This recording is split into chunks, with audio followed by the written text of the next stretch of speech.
السلام عليكم. ازيكم يا حبايبي؟ عاملين ايه؟ يا رب تكونوا بخير وصحة واحسن حال.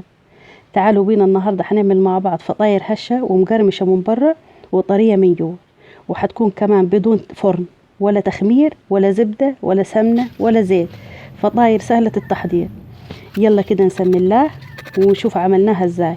ولو عجبتكم الطريقة حطي لايك للفيديو وصلي على النبي في التعليقات، ولو عجبتكم وصفاتي شرفيني بالاشتراك.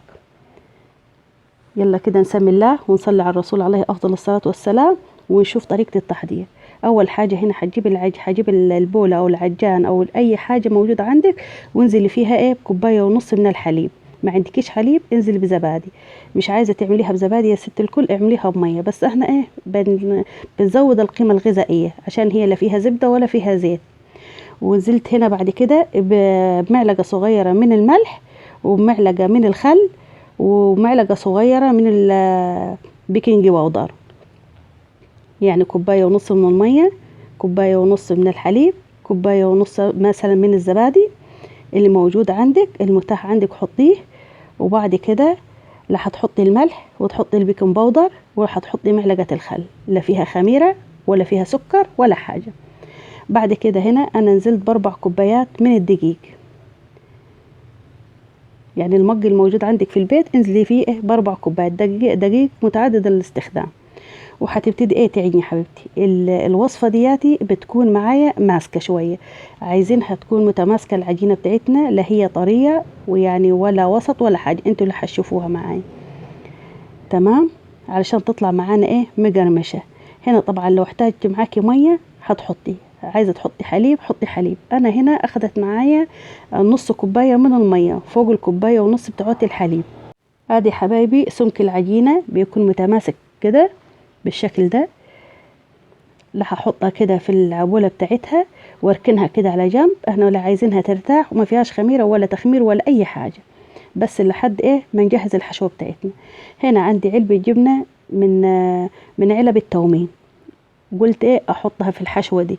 وعندي هنا جبنة مثلثات بتاعت التغذية بتاعت ولدي، طبعا كده محوشاها واخدت منها، هاخد منها كده حوالي 8 مثلثات او 10.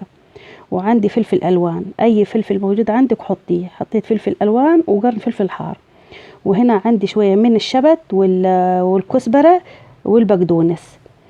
تمام، فنزلت عليهم. وعندي كمان زي ما انتوا شفتوا كده ميكس جبن، يعني البواقي عندك في التلاجة لميها كلها وحطيها في الحشوة دياتي.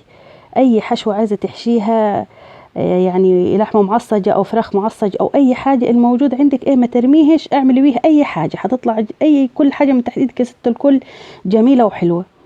تمام، هنا جبت العجينة بتاعتي فردتها ولا هقطعها كده. انا عايزة حجم القرصة بتاعتي كده تكون وسط، لا هي كبيرة ولا هي صغيرة، لا هتشوفوها معايا.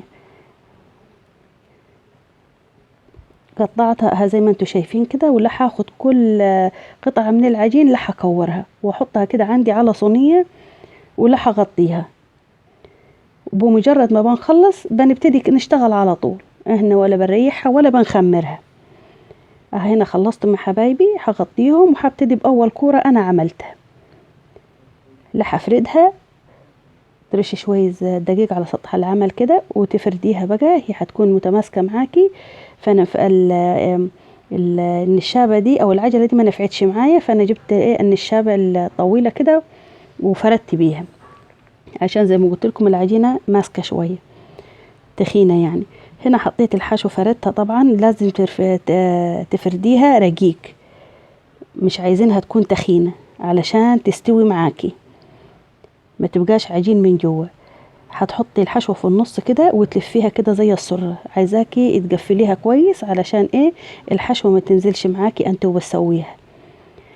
هعمل معاكم 1 و2 كده و3 لغاية ما تشوفوها. السمك بتاعها لازم يكون رقيق،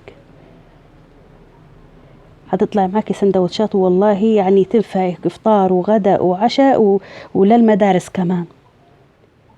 يعني احنا لما عملناها اكلناها ما تغدناش، يعني ما حطناش اي غموز معاها، كلناها كده جميلة سندوتشات.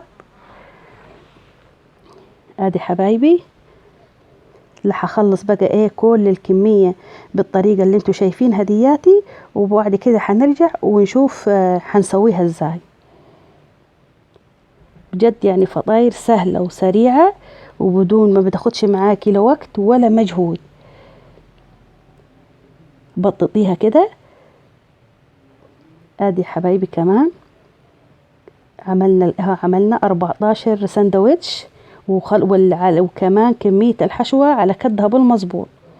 هنا عندي طاسة على النار فيها حوالي 3-4 معالق زيت، مش هنزود اكتر من كده، هم 3-4 معالق، والنار تكون هادية جدا، والزيت يكون مبتدي في التسخين، يعني مش عايزينه سخن جدا جدا، لا يا دوبك.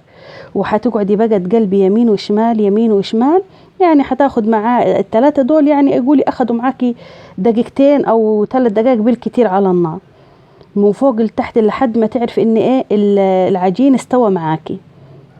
وادي طلعناه وادي شكله حلو، ومش هتستخدمي اكتر من 3-4 معالق زيت، هم دول اللي هتستخدميهم في التحمير بس. اهم حاجة النار تكون هادية معاكي علشان ايه العجين يستوي، عشان لما تاكلي السندوتش كده ما تحسيش بانه هو قاعد ايه ني من جوه. ادي شايفين شكله حلو ما شاء الله.